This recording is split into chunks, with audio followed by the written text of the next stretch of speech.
everybody. This is T. Falcon Napier. Welcome to the Circle of Brilliance. Today we start a new subject, and that is mindfulness.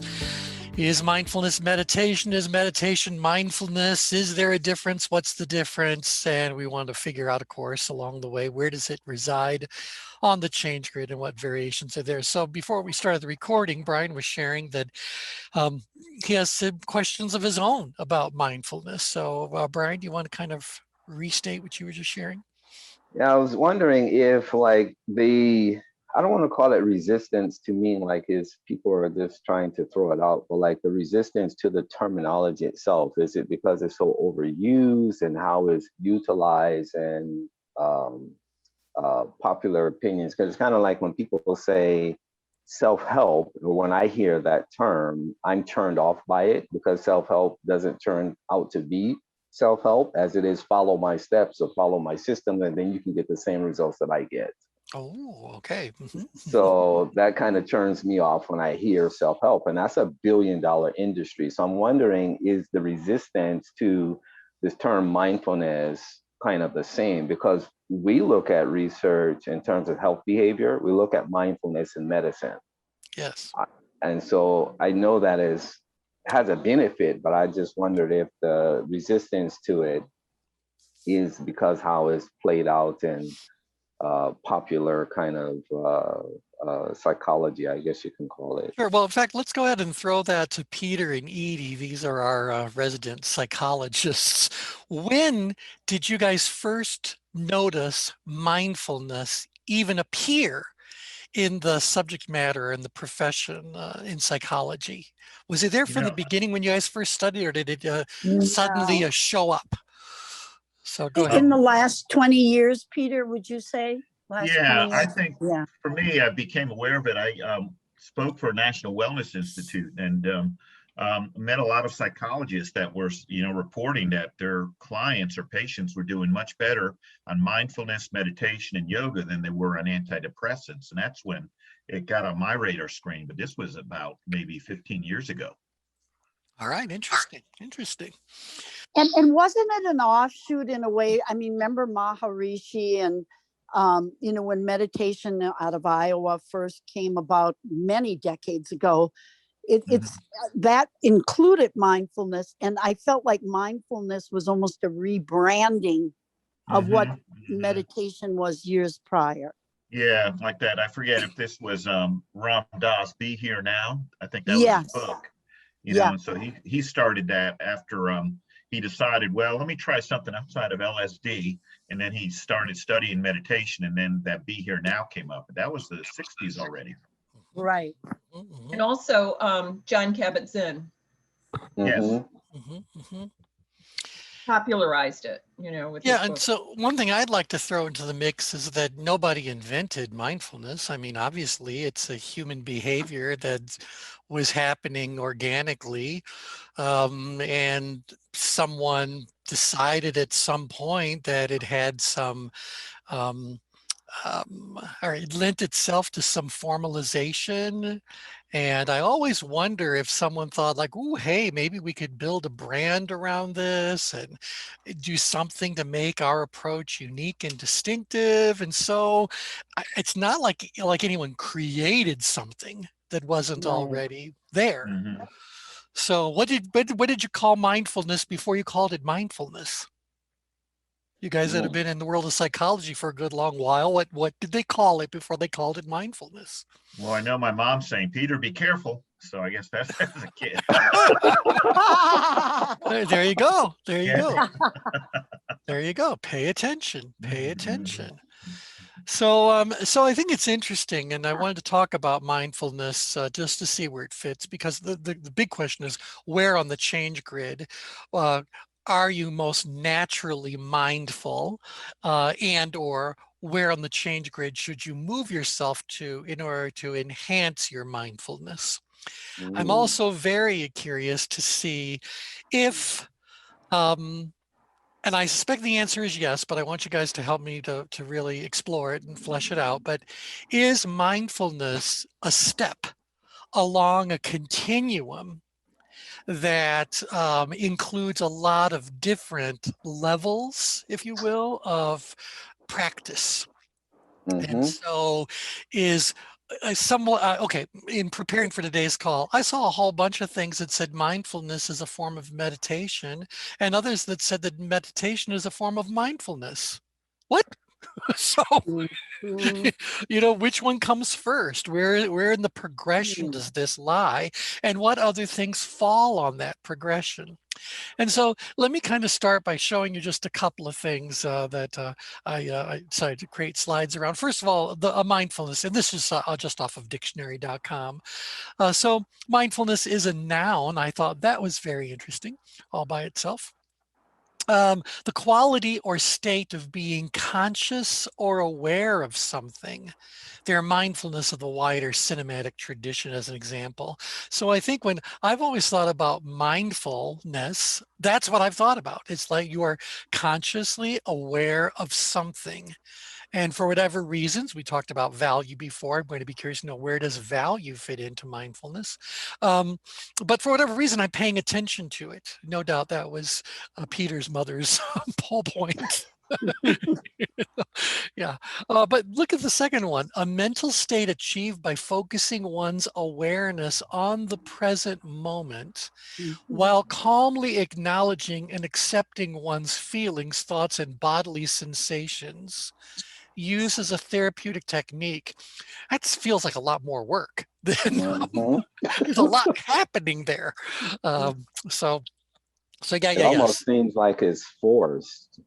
That second definition, because to me, and this is why I asked that question, like when I'm looking at the research and mindfulness in medicine, to me it's not just, but it is a product of these attentional faculties that the body has, right? So we have both subcortical attentional faculties, and those are things that are so-called unconscious or just not aware of it. So they're connected to like the autonomic nervous system. So, you know, these things regulate breathing, heart rates, all these kinds of things. If we had to pay attention to that, some people are so busy, they'll forget to breathe. Right. Yeah. So it's those kinds of things that the body's always picking up on. And sometimes things capture our attention. Therein becomes this continuum, because you can, take that invitation as an opportunity, or you can resist. You can do a lot of things in that moment. So I always just see it as a product of attentional faculty, something caught our attention, and that we can further explore and develop from there. Right. And some of the things that I know as I've explored mindfulness as a practice, there is this they're talking about it here. You acknowledge it, but you don't really pay any attention to it. You let it come and you let it go. As far as accepting one's feelings, body sensations, thoughts, it's this idea that you are aware of something, but you are not giving it any further attention in that moment. But then I look at the first definition, it says, oh no, you're being quite focused on whatever those things may happen to be. So it's almost like the two definitions are in opposition with one another. Yeah. But isn't the focus on internal and detachment from the external? I guess that's the way I always. Well, right. But let's say that one of the things that you're very mindful of is a body sensation, that you have a pain somewhere in your body. Well, is this a pain that I should go like, yes, I'm experiencing this excruciating burning pain. I'm aware of it, but I'm going to let it just go, as opposed to, oh my God, my knee is in the fire. I mean, so there's a point where you just kind of go, well, wait a second, that body sensation is giving me information. Definition 2 would say that I should, I don't know if ignore is a fair word to say, but I shouldn't dwell on it. I should acknowledge it and let it kind of go by, which, by the way, is one of the steps along developing your meditation practices. So you just acknowledge all these thoughts and whatever, but you let them just kind of flow out. Where the first one says, oh no, your body is giving you these sensations because these sensations might require your immediate attention. I wonder, where does context, it seems like, is missing out of this, because we have the context and in terms of environment plays a key role on behavior in terms of how we actually categorize things. So like take something that we do every day, like driving. We might be mindful of some things. Some things are so automated that we're not. But if you're a race car driver and each track is different and you have speed as a context, the structure of the track as a context, the elements, if it's raining, so the track is now wet, I guarantee you that's a whole different level of mindfulness than one just driving, casually to work or something like that. So it seems like these definitions are missing that kind of thing, the context. Yeah, I would agree with you, Brian. I when I look at these, my tendency, because I'm in that world of meditation and have been practicing this for a long time, as many of you have, I'm sure. But the thing that strikes me about the definitions is I tend to agree with definition number one. It's a state of conscious or aware of something. I mean, that is essentially what, to me, basic mindfulness is. Number two is something I think that is manufactured to some degree, as you said, Brian, manufactured and come into the common vernacular by people who want to create a practice or a brand for that process of meditation. To me, they're describing what I would label their second definition of mindfulness, I would call detachment. And so for me, it's you're focusing awareness in the present moment. So you're aware of something and it's the present moment, but you're also detaching. So for me, the definition goes beyond the mindfulness. It goes into something else, which is what is now the popular branding of meditation type practices that people belong to. I mean, so that's how I'm reading it. I don't know how the rest of you think or feel about that. Yeah, I think what T said about the pain, my understanding is you're aware of the pain, but you're observing it. So there's that state of detachment during that state of awareness. Right. That's my understanding. Yeah. Well, I'll give you guys one example of this from my own experience, and let's see if this is what they're talking about for body sensation. So you've heard me joke on many times that while one of my greatest reasons why I love living in the desert is because there aren't any bugs, the joke is that every house comes with one fly. And so if you go outside, there will be one fly, not two, not a bunch, one fly.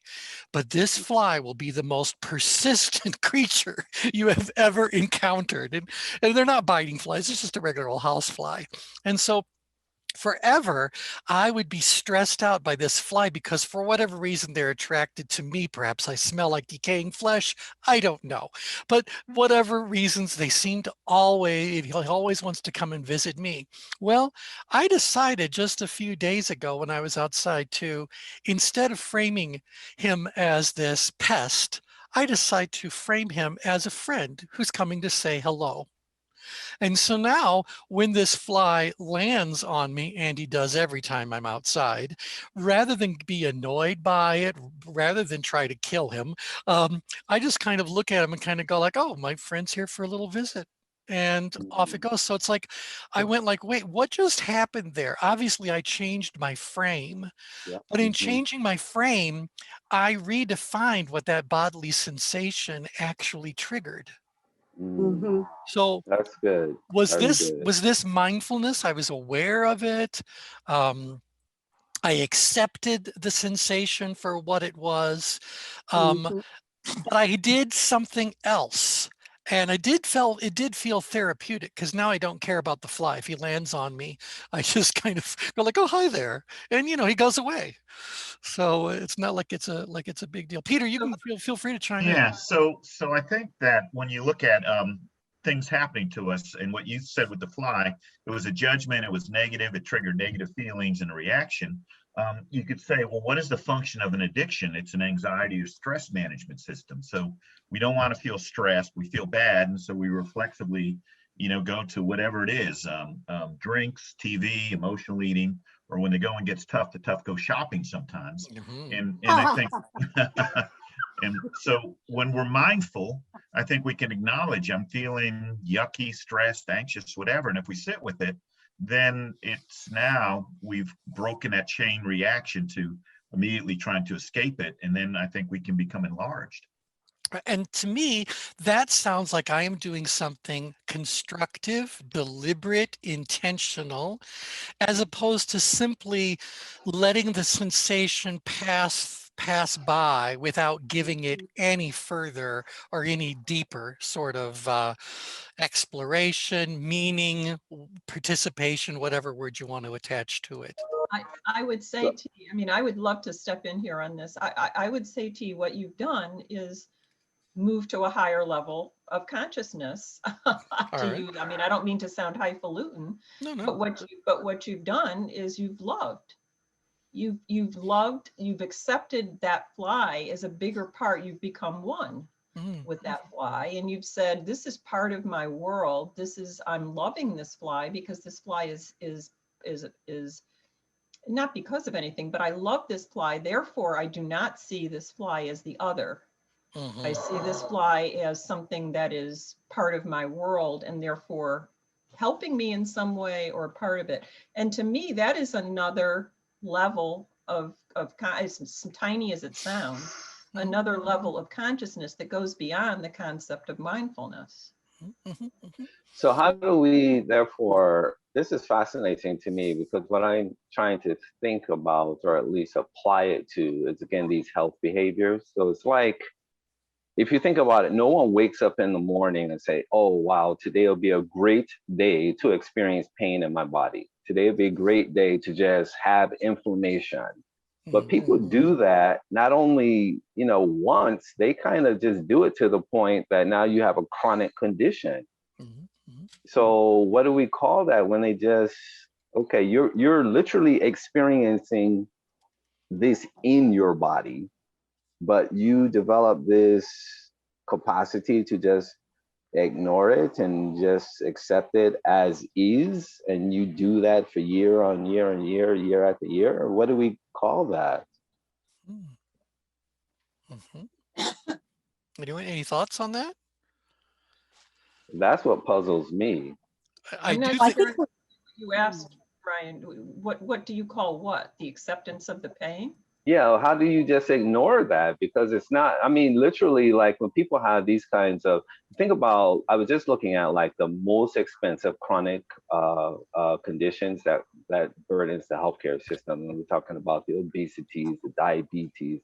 These are things that they're not only experiencing in their body, I'm quite certain they can physically see their body changing. So I would think the stacking, if you will, of all of these factors coming to fruition, manifesting, like, how do you just ignore all of that? Like, so if mindfulness, these sensations, it's these things, how do you just put that off? Like, you have a real crisis in real time. That's lingering, and now you just put it off. That's quite puzzling to me. Well, this is my thought, and this is just my thought, that, think of something like chronic back pain. If we were mindful, we say, okay, I'm experiencing the pain, but then if I'm mindful, what is the back a metaphor of? And then the question is, am I getting enough support? Do I have too much on my shoulders? Is there an emotional state that my body may be part of my intuitive system? So I think it could possibly be going much deeper into saying, all right, is there an emotional component that I need to be mindful of? And is my body kind of ratcheting it up and saying, I'm going to keep on going until you get it? Speaking of pain, can I say something about the pain? I happen to do hypnosis for pain. Don't get a lot of requests for it. But a woman came in, was told she had to live with chronic pain. In one session, she said her pain was down 75%. Her medications were down 75%. And basically, I just redefined the pain as a neutral stimulation in her mind. And if it's chronic, where it's not something, hey, we got to search why, why is the body telling us something? It's amazing. And I just had her put her hand in a gel, numb the hand, put the numb hand, transfer the numbness to the area.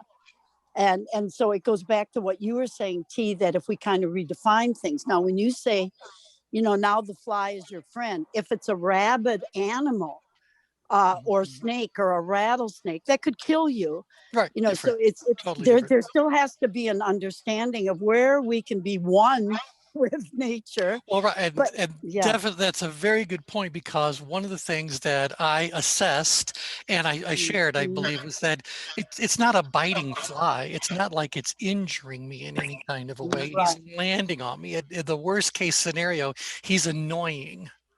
right. But that's the worst of it. So when yeah. So let me throw two things into the discussion here to get to Brian's point. Brian, you need to factor in two things: the degree to which dysfunction is interfering with the person's ability to take right action at right time.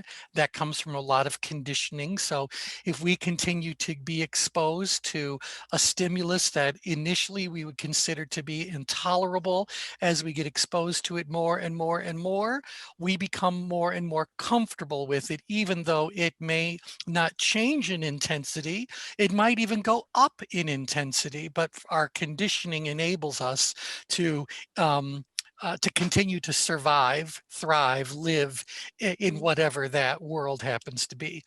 At the same time, we're looking at the threshold of activation. So the threshold of activation is the level of tension at which someone takes immediate definitive action. If you are in a place of chronic discomfort, or an intolerable abusive relationship that you remain in, you name whatever scenario you want, the truth is, as harsh as this truth is going to sound, the truth is that you remain in that situation because you do not find it unpleasant enough to bother doing anything definitive to change it. And so they can complain. It might bother them enough to complain about it. It might bother them enough to, whatever around it. But the truth is, they do not find their current situation troublesome enough to bother doing anything definitive to change it right now. So until a disruptive stimulus comes along, like they get a diagnosis or something like that comes their way, what's the likelihood that they're really going to change their behavior?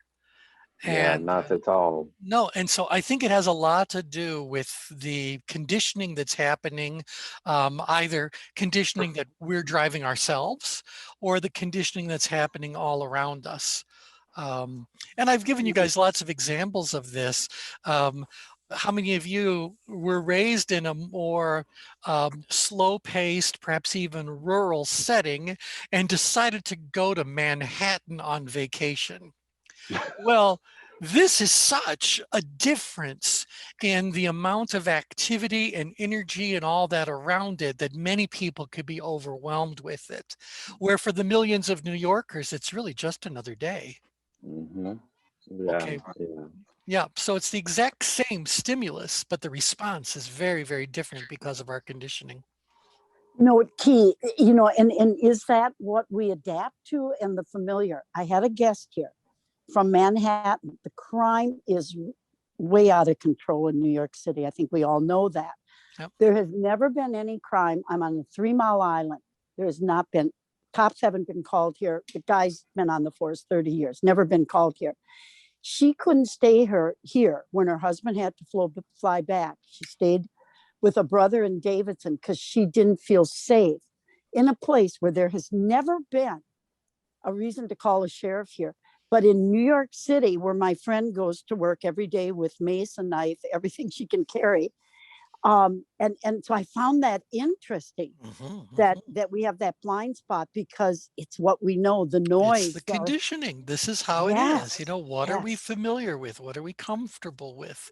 Exactly. And so, Brian, I think that a great deal of people's acceptance, if you will, of chronic disease, et cetera, that is not resulting in them or triggering them to do anything that's within their power to actually do, is simply that they're down in, well, I don't know that they're down in apathy. What I know is that they're nowhere near their threshold of activation. So that's the lack of the full capacity of mindfulness. It might be mindfulness there, but like Kathy was talking about the different levels of consciousness, right? So like Einstein said, you can't solve a problem at the same level of thinking in which it was created.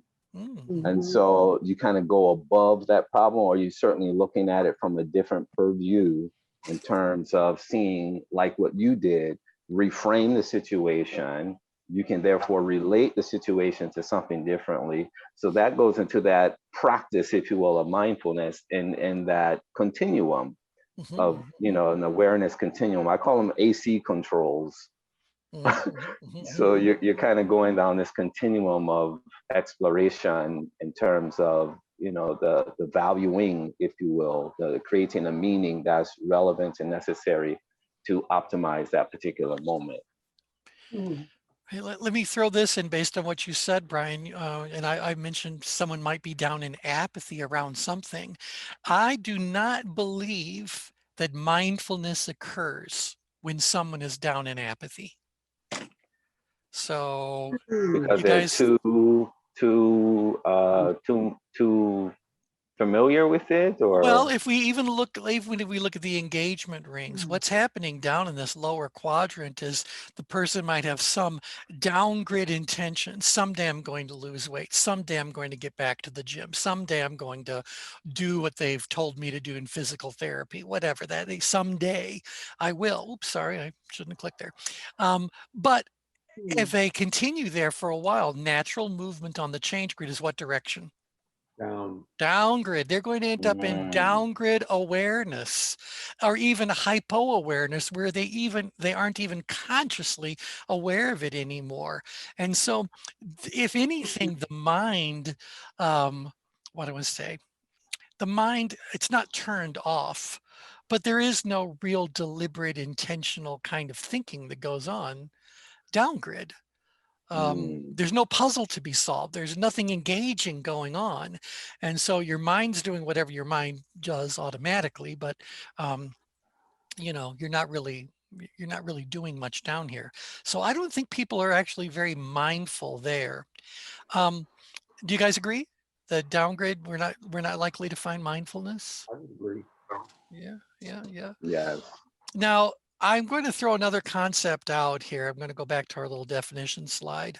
What if I said mindfulness has been misspelled, or there is another way of spelling it that could change things? And that is, we need to put the other L back in. So it's mindfulness. Yeah, I like that. Mindfulness could be very different than mindfulness. So mindfulness, again, paying attention to something, whatever, but mindfulness. So where on the change grid do you think your head is just plain full of whatever information, whatever happens to be going on? Where we're going to find mindfulness? Would that be outgrid or upgrid? Well, this is the question for all of you. So I've heard midgrid, upgrid, outgrid. You guys tell me your case for what triggered you to think with the recommendation you've given or the thoughts you've I'd say shared. power stress upgrade. Okay, tell us why. Because if we're mindful, we're looking at all the possibilities. You know, we're kind of full of, okay, I'm conscious of myself, maybe conscious of my environment, conscious of the transcendent, and these are full of possibilities. And kind of being open to, you know, the possibilities or whatever messages I'm getting is to moving forward. So I kind of see it in that flow state, which would be right above that line in power stress. Yep. Okay, good. Other thoughts? Someone said outgrid, someone said upgrid, someone said midgrid. Tell me. Yeah. Well, and power stress would be up and out, wouldn't it? So he's kind of saying the same thing. Is that right? Would that be right? He is, but I would suggest to you that there is a different experience of mindfulness outgrid than there is of mindfulness upgrid than there is mindfulness in power stress. Mhm. So do you I guys? would argue that mindfulness could I say it's got to be mid-grid because that's where you're in an aggressive information gathering mode. You want more, more, more. You're balanced in terms of ability and challenge. So I say when you're upgrid, you're losing some of that, and you're not mindful. You might be mindful. Oh, interesting. Let me throw one thing into what David has just shared there. David, I would suggest that what you've just described is anything along the heart line. Yep. So the intensity of the mindfulness is going to change as we move further and further out grid. Maybe something else is going to change as well. So certainly the intensity of thought, again, is your mind full of stuff. Maybe I have an in-grid version of that. Certainly there's an out-grid version. So let's just play with that for a second. So what do you think for someone who's very far out-grid, what's their mind full of? That's outgrid, you said? Very far out-grid. Yeah, what are the thoughts that are filling their mind that far out-grid? Getting stuff done? Getting stuff done. I mean, they're way past engagement. They're fully engaged, they're executing. So their mind is very much focused on whatever the task at hand happens to be. This gets back to someone suggested earlier on in the discussion today about, is it something internal or external? What's the context that we're looking at? So this mindfulness that could happen out grid, to me would be directed not towards someone's personal growth, development, etc., but to taking care of whatever needs to be taken care of, doing whatever it is that needs to be done, to drive through, to accomplish, to whatever the case may be. Does that feel like that's you could have a very full mind if you're out there? Okay. And no doubt we've all had clients that were very far out grid and their head just didn't have any space left in it to be doing the kind of work that we might be there to help them do. Right. They're That causes really some kind of distraction because they're doing too many things, which means that. Yeah. Well, it's bordering on dysfunction. Well, yeah, because look how far out grid they are. They're teetering on that danger zone. Now, if we go up grid, my mind could be completely full in that moment. But what might my mind be full of if I'm way up in the upgrid danger zone, up here in stress somewhere? Worry, the fear, whatever. I mean, something is causing me tremendous stress. I dare say it's occupying every little neuron I have available to me. The further and further upgrade I go. So when I think about fullness of the mind, I can see fullness would be upgrid, fullness could be outgrid, but is there then a relationship between the perceived level of challenge and whether fullness gets spelled with one or two L's? So, and as I go down grid, is the person who's down in apathy mindful or even mindful? I'm going to throw that to Kathy. Yeah, I would say no. I mean, the distinction I would make is that at the PowerPoint, there is a mindfulness with detachment. I mean, there's right.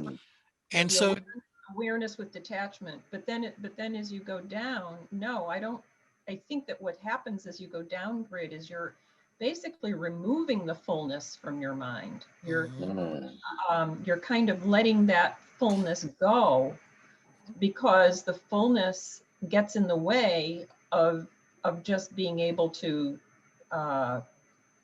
relax, veg, whatever it is you want to do when you're down grid. And so, the fullness goes away, and there's just the sense of I don't want to be bothered with with that awareness at this point.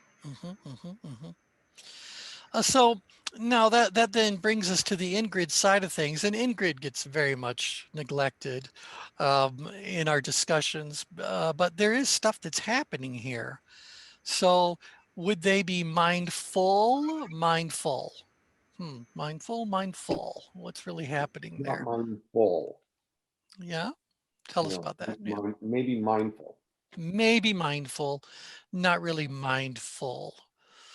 All right. So, but when we put all this together, I think that there is a relationship between perceived challenge and the fullness of the mind. That kind of makes sense because the greater the level of challenge, the greater amount of work you're going to have to do to meet that challenge.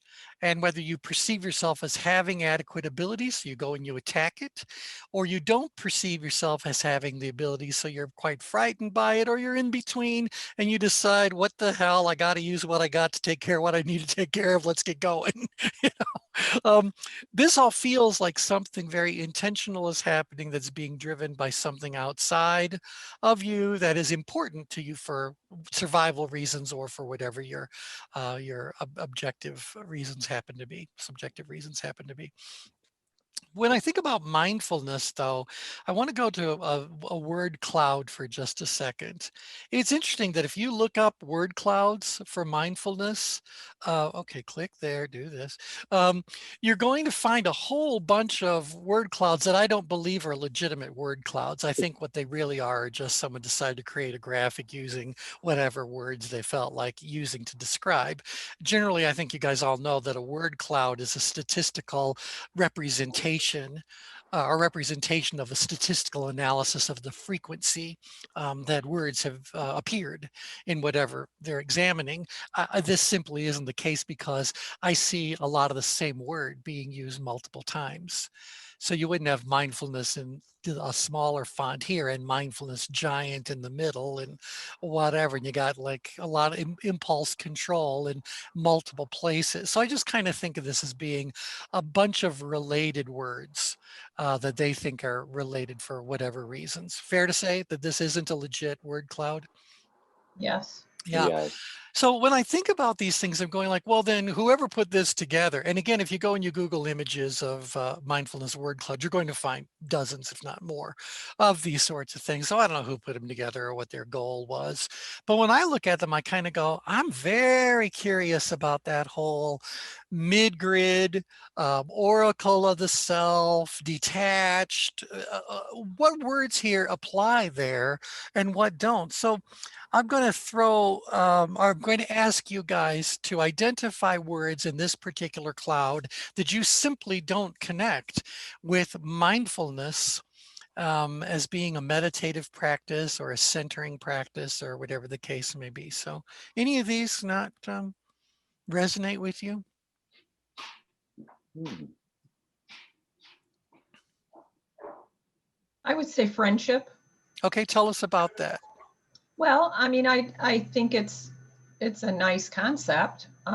And, you could say that if you're mindful about making friends, then that's what you get. But I don't see it as directly connected in the same way as some of these other concepts are. Right. So It's, the more mindful I become, the better my friendships, or the more friendships I have, the more mindful I become. I don't think those are connected. I don't see that connection. Yeah, I don't see that connection. Now I see things like present moment. Yeah, that's mindfulness. Awareness, that's mindfulness. Impulse control. If they're saying about you don't want to be the dog that sees the squirrel, I get that idea. Resist the impulse to let a fleeting thought suddenly commandeer your thinking. So I can kind of see that particular impulse. Any of these other words bother anybody? Hey T, question about control. Sure. So I would like, so what are your thoughts on the relationship between mindfulness and control? Because is it about gaining control or relinquishing control or just letting it be? Ooh, wonderful question. Let's throw it to everybody, see what they have to say before I throw in my 2 cents. Anybody, what do you I think? think I remember that definition when I was first introduced to the change grid, and you talked about control not in terms of having some kind of authority, but in terms of regulation. So like if you're going to control the temperature in your room, you have to regulate the thermostats on the wall. So I tend to see control from that perspective. Yes. It's not like you're forcing something necessarily as it is that you're participating. Yep. Good observation. Yep. Other thoughts anyone want to throw in about the relationship between mindfulness and control? Well, I would say that since mindfulness seems purposeful, that it would be to enhance control. Yeah, control over. Yeah, or go ahead. Anyone. I would say it's definitely about control, or being in control of it, whatever it is, rather than it being in control of you. And is it something internal or external, would you think, in your thoughts? Basically everything comes down to internal, because it's our thoughts that make us or break us. They give us positive or negative or whatever. Yeah, and it's for me, it's a sort of state of mind. We've already talked about awareness, acceptance, and I think the last one is indeed the control. And it's a state of mind. And I keep thinking of one thing. It's been such an interesting talk. I'd like to ask you, T, about this. We're in a kumite jigeko, that's a fight in karate or kendo, whatever, doesn't matter. Yes. When you stand there, you are completely calm. So you could say, you're a downgrade or whatever, but you're aware of everything. You can acknowledge everything. You can react in a split of a second. You can explode in a split of a second. How do you put that in the ChangeGrid? Because this is for me that state of mind where you're, what I said last time, where you walk that middle line in the yin yang. You're aware of both sides. You know them. You understand them. You can use whatever you need whenever you need to. So yes. But in a split second, you can react and do whatever is necessary and even explode. Right. Well, and I think that's where the last slide I have here is where I want to talk about this progression, but you bring up calm. A lot of people would say that calm resides, well, I'll throw it to you guys. Where do you think calm lives on the ChangeGrid? Upgrid, outgrid, downgrade, ingrid. Center, wouldn't it be center? Center. I think of it as being something that is in the center, but some might think it's something that happens downgrid. But there's a difference between being calm and being relaxed. Yeah, it's like saying a lot of people say soft skills. They think there's no work in it. Well, they're pretty much harder than the hard skills. That's right. And so what I would kind of want to make a distinction about is the difference between physical calmness and perhaps emotional or mental calmness. At the center of the ChangeGrid, my focus is on my mental faculties. And I'm trying to be as calm as I can be, as in the moment, as present as whatever. But physically, I am not as gelatinous as I would be downgrid. There is a readiness element to being in the center of the ChangeGrid. And so I think when you're talking about martial arts in particular, there's this whole idea about I need to have my mind calm. I need to have my spirit calm. I need to have whatever going on emotionally. I need that to be calm. But physically, I am ready to respond to whatever needs to be responded to in that moment. I have a hard time separating the mind-body connection with what you're saying. Which is why people pursue martial arts and meditation. Because they do struggle with, how do I separate my mental faculties from my physical body? If I may put my 5 cents, I think that unnaturally we've all separated them. Well, naturally they are linked very much. And in the martial arts, you learn that you can control your body with your mind. It's a different thing when you control your body with your mind than the pure physical. So I would say they're definitely linked. Hey T, how would you? I have a feel of it where an element of it is outgrid. Spending time in the military, right? So you think about there are some heightened situations which are more outgrid than the center, where you'll be ready to react, but you need to be further along in the process and not go like from from the center of the change grid, if that was 0 to 10, extremely out grid, it's about you probably needing to be at 6 or something, somewhere in the middle, a little bit further out grid. And some of the scenarios in the military you find yourself in where you have to be calm but ready to respond to a specific threat a lot quicker. Right. That's a conditioning, I would think. I have a friend who wrote a book called The Sniper Mindset. I was about to mention okay. sniper behavior. And he researched them from a neuroscience perspective, because he sent me an advanced copy of the book before it came out. And they said that the SEALs and people he researched said they have to account for everything, like literally the wind and all these different kinds of things to reach their target. So they do what they can. Okay, so we were talking about sniper fire. So what's talking about the word calm in specific? How does calm and being a highly skilled sniper go together? So Brian, I think that was yours. Well, the guy who wrote the book, David, when he researched them, they said that they realized that the two are connected, but the whole idea is to not let it get in the way. And that's part of this idea of the preparations that they go for. They have to account for a lot of different variables, and their conditioning in terms of the practice that they put in, the efforts that they put in, seems to be able to compensate so it doesn't get in their way. And I experienced the same thing in martial arts, where my Sifu would always come to me when I freeze, and he would simply whisper in my ear, too many minds, too many minds. Like you're being overtaken by all these different things, and you just need to respond. You train for it. So he would just say, too many minds. But isn't it a matter of being in the state of flow, where you're right in that perfect state between anxiety and boredom, and you have more oxygen going to the brain, so you can make instant decisions that are more effective and accurate? Isn't it a lot of that? And see, flow would encompass the PowerPoint, the exact center of the change grid. And so that would resonate very much with this idea that someone who's doing the job of a sniper, when they're doing it, they could be very much in the exact center of the change grid, and only at the moment that the trigger is pulled do they go even slightly further out grid. They don't view the challenge as being, a 12, and their ability as being a 12. That sniper has redefined their definition of that, so they can be in the moment. I mean, and think about that. You're a sniper.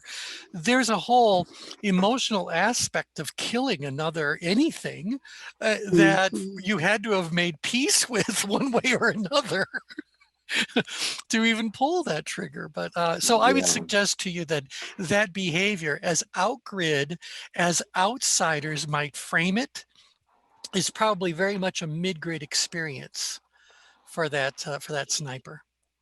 Definitely, otherwise he can't do his job well. Another question is how is he going to feel afterwards? But at that moment, he has to be in that state of mind. Yeah, I mean, you figure that's his job. He trained for it. He's, somehow or another, he's made his peace with it. Will there be a price tag for him to pay later in life emotionally?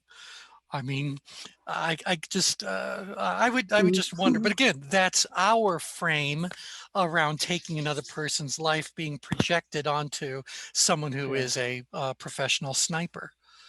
So they may very well have a different mindset. And forget snipers, although I don't think we could say hitmen are in the same category. I don't think they're anywhere near as well trained, or anything like that as we're talking about when it comes to the military.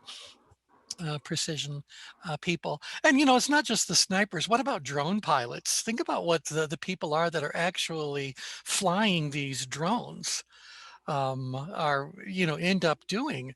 They're physically detached from it, but nevertheless, is it really just a giant video game to them? Or is there a price to be paid emotionally and spiritually further down the road? Yeah. Who knows? Someday there'll be a reckoning, I'm sure. Okay, anyway, let me show you another word cloud. I found this particularly interesting. I'm sorry, several of our contributors haven't rejoined the call. Sorry that we had our little technical issue, but this is the one that I wanted to put up to get us ready for our call on Tuesday. I need to make a connection between mindfulness, meditation, and whatever happens in between. Now, this is a terrible word cloud. You see the exact same word appearing dozens of times. Thinking, thinking, thinking, thinking, mindful, mindful. So to me, they just created a whole lot of clutter out of what's probably not more than a half a dozen words. But nevertheless, this one seemed to be a little bit less questionable to the words that were involved in than these like interpersonal relations and friendship. And a lot of this stuff just doesn't feel like it has anything to do with becoming more mindful. But these do. So about positivity, we see calmness again. We see meditation.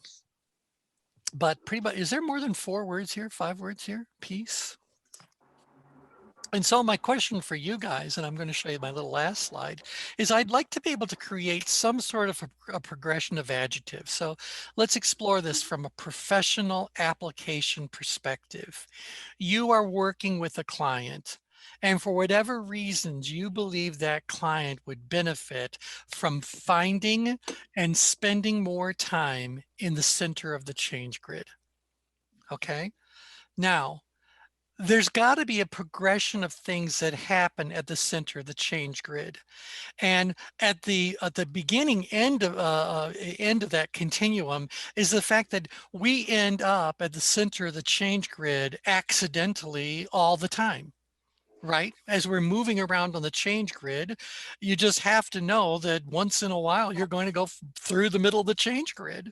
And that's that. So that's a very different experience than deciding to deliberately, intentionally develop the practice of moving to the center of the change grid, accessing your oracle of the self, and doing the work that needs to be done. So fair to say we get there accidentally all the time and probably pay little, if any, attention to it. So my question for you is that if we said we'd like to help someone to really develop that center the change grid power and sees all the great things that come from there, what would you think the first state of achievement would be there? Now, I would say to you that, oh, what did I just click on now? Good grief. Oh, into the slideshow. Sorry, I need to edit. So, oh, I can't edit. I'm in slideshow mode. What a day this has been for technology. So I need to act. Okay, thank you. I want to add something. We brought up this word of calm. Maybe one of the very first things that we want the client. Oh yeah, Peter, feel free to chime in. You don't need to raise your hand. Go right ahead. Okay, I would. The word reflective comes to mind. Okay, let's put that on the list here. I like that word. Yeah, because the question is going to end up being, do we move someone from a state of reflection into calmness, into centeredness? What is the order in which these adjectives would progress? Because yes, doesn't it make a difference where the person is at the moment on the grid? Well, certainly, your great observation. If they're already too far up grid, to get to the center of the change grid, I'm going to need to do something to move them down, or if they're too far out grid, I got to move them in. So absolutely, we've got work to do to get them to the center. But when you get to that center, what is your simplest expression? What adjective would describe the beginning sense or experience of being at the center of the change grid? What calm happens? Or peace? Isn't it just a inner peace? Okay, I'm going to put that word on here too.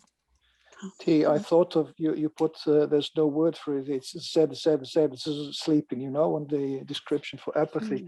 So I thought of for this, breathe in and breathe out. You take a deep breath and deep in and out, and you feel one with everything. And there's no words for it.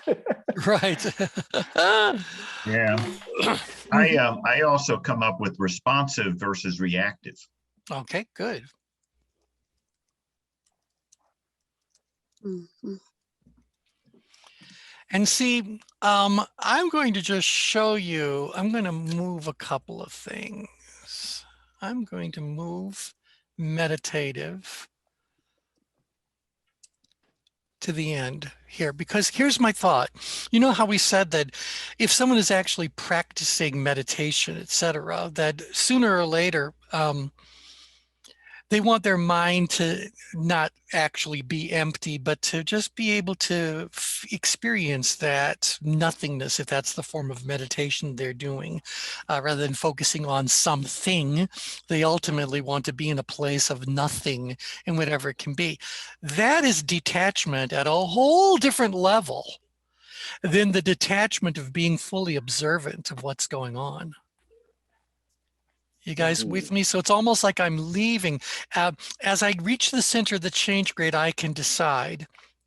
And I hope this isn't going to be too much of a head full, but you need to decide, do I wish to remain on the surface of the change grid where I am actively living my life?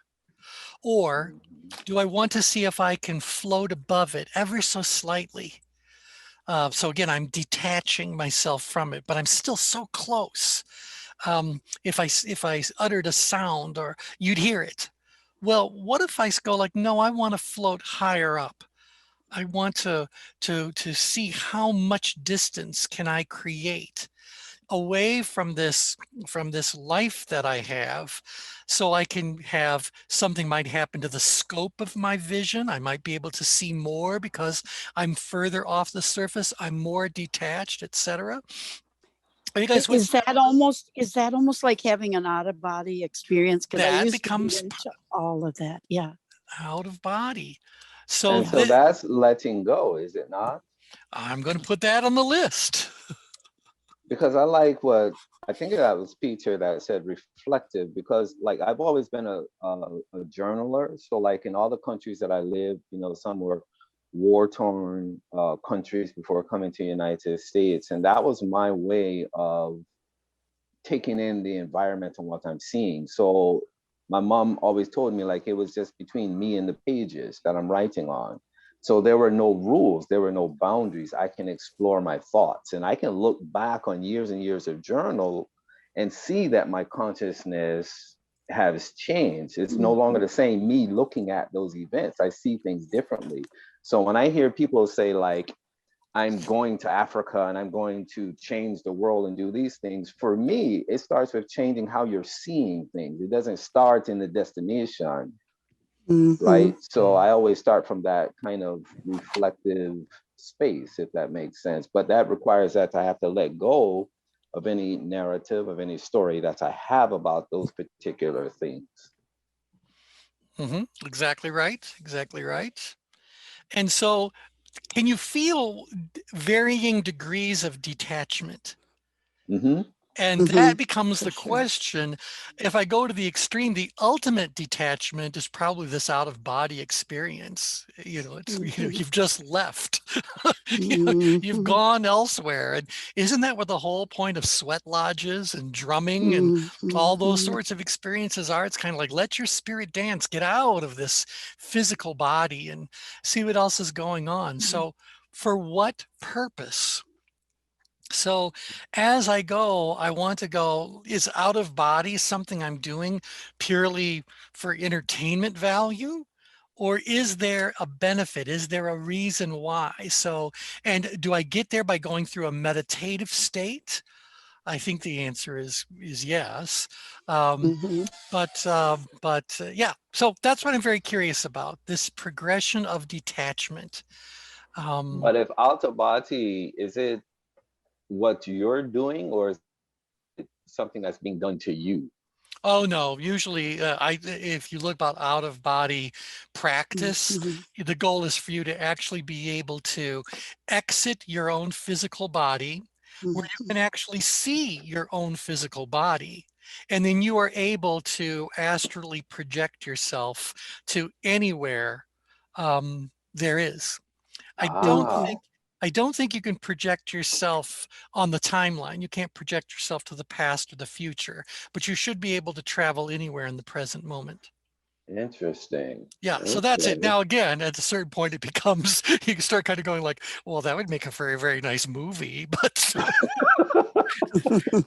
I've never experienced that. I don't know that I want to experience that, but It sounds scary, to be quite honest. that's how do you get back in? It's like, that's all. In fact, that's in the movies. It's kind of like, boy, whatever you do, don't touch that body. Don't whatever. You could break their line of connection. They might never get back in. So I saw that movie. I don't want to mess with that. So even if it's in the realm of possibilities, and obviously I'm a doubting Thomas on that whole sort of a thing. But I get it as far as the continuum goes. Can you become so detached that you're actually able to observe your own body in its current state? There are stories of people that have experienced clinical death, and they describe everybody in the room while they're unconscious at that moment. Yeah. So Yeah. I don't know if I've that's seen true that. stories, but I've read many of them.